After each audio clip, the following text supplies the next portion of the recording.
There are two forms of the infinitive. We'll begin with the infinitive construct. To make the infinitive construct form, we take the imperfect, like yiktol, and we chop off the prefix pronoun. So this is very similar to what we do with the imperative, except for the infinitive there's only one form, whereas for the imperative all of the second person forms would work for imperatives. Well, here we have from Kof, Tet, Lamed then, Katol is the imperative form, and what the meaning of, the infinitive form, and the meaning of the infinitive form is killing or to kill. That is, it's just the verbal idea itself, whatever is in the root, Kof, Tet, Lamed. And so we often put a gerund ending if we had it just with no context. It's just the idea of killing. So it's infinitive. It's not a finite verb. There's no person, gender, or number.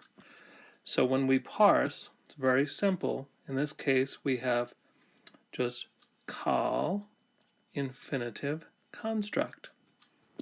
Here's an example in the PL.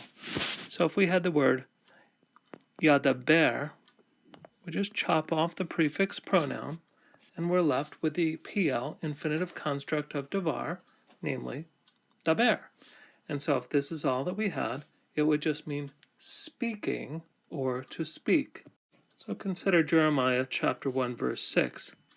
Hine lo yadati daber ki na'ar anochi.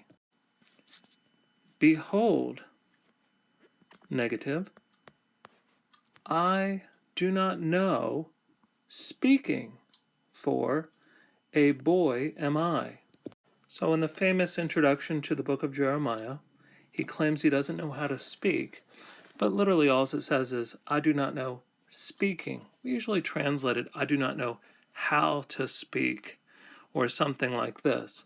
But the word itself, daber, speaking or to speak. Now consider 1 Samuel 23. Ki yatsa Shaul levakesh et nafsho. Here we have for, the subject Saul, for Saul came out to seek his soul or his life. So in this case, we have the infinitive construct, and very normally, infinitive constructs will have the attached prepositions on them, especially la. And so this just really has the sense to seek, and the attached preposition just will complement that. So here, Saul comes out to seek David's life. Here's another example from Amos 8. Lavakesh et daver Hashem velo yimsa'u. And here we have either to seek or seeking.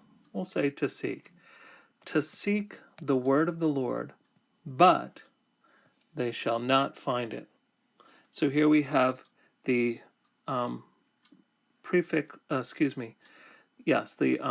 preposition prefixed to the infinitive, and here we have it set over and against a finite verb, seeking the word of the Lord, but they shall not find it.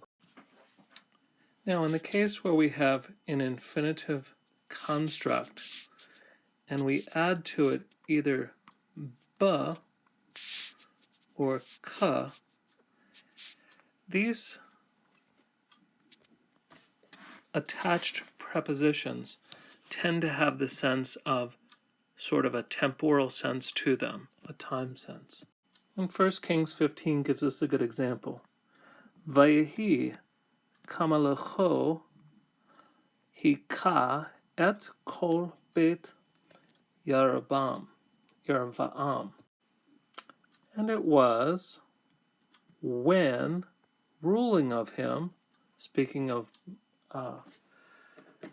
Baasha's kingship, he smote all the house of Jeroboam. So in this case then, we note that the prefix pronoun ka, prefix preposition ka, is put on the infinitive construct for malach, here with a third person masculine singular pronominal suffix. So we have when the ruling of him, or when he was ruling, something to that effect. So this is very typical of the infinitive construct to have both an attached preposition and also a pronominal suffix. The infinitive absolute is a good bit different. Now here's the form, katol, and the way we would parse this is kal infinitive absolute. Now it can have a function that it has alone within a sentence, but this is very unusual, and so I'm not even going to bother with it for now. You can consult a grammar for some of those. But probably a lot more than 9 times out of 10, we're going to find the infinitive absolute strengthens a finite verb. So what we would have in a typical sentence would be going along. Then we would have an infinitive absolute immediately preceding a finite verb. And what happens is they're both in the same root. And so then the infinitive absolute then strengthens the force of the finite verb. And usually we pull a King Jamesism and we translate this surely whatever the verb is, or something like that. Here's an example of an infinitive absolute in Deuteronomy 6. Shamor tishmerun et mitzvot Hashem Elohechem. So here we have the infinitive absolute of shin mem resh. So this is just keeping. And then here's the finite verb, tishmerun, keeping y'all shall keep, or surely you shall keep, or guard, or something like that, the commandments of the Lord your God. So again, the big tip-off is when we see the exact same verb root, shin mem resh, twice in a row, the giveaway is that the first one is almost always an infinitive absolute, which it is. So here we have kal infinitive absolute, followed immediately by the finite form of the verb, kal imperfect to MP. So here then we have, you shall surely keep the commandments of the Lord. So one more example from Genesis chapter 37. And this is the brothers saying, Vayomaru lo echav ha meloch timloch aleinu.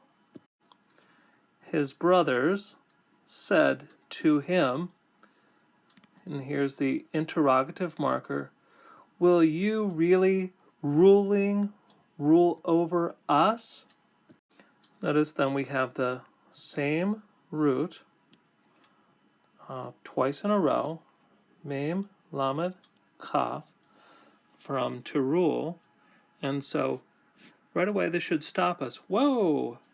Looks like we probably have an infinitive absolute, and we do. So in this case, we have kal infinitive absolute, and we also have kal imperfect to ms. So then the infinitive absolute strengthens the sense of the finite verb. So literally we would have, will you rule over us? But what we would translate this as probably they have an incredulous tone, which is why they use the infinitive absolute. Will you really rule over us?